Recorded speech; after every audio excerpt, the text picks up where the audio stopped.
Scotty Mack is out on the roads this morning with a look at what's going on, and it looks like the roads are getting a little bit better out there, and now the sun is shining as well. Scott? Yeah, good morning once again, guys, and we are traveling through the Mayor's Fair City as we speak, just passing 1700 South and State Street. And this is where I kind of diverted my way into work this morning, and really going back to 4 hours plus ago from now.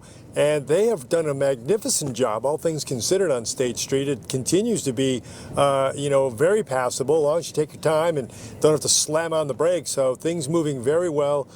We've just taken State Street from the Midvale Sandy area all the way down into Salt Lake, and it is it's good to go as long as you just take your time and don't do anything foolish. And cold though, no doubt. We just saw one of the flags, one of the American flags at one of the dealerships here, basically straight out. So there's going to be a wind chill factor involved with all of this. So you really need to bundle up before you go, especially if you're going to be outside at all.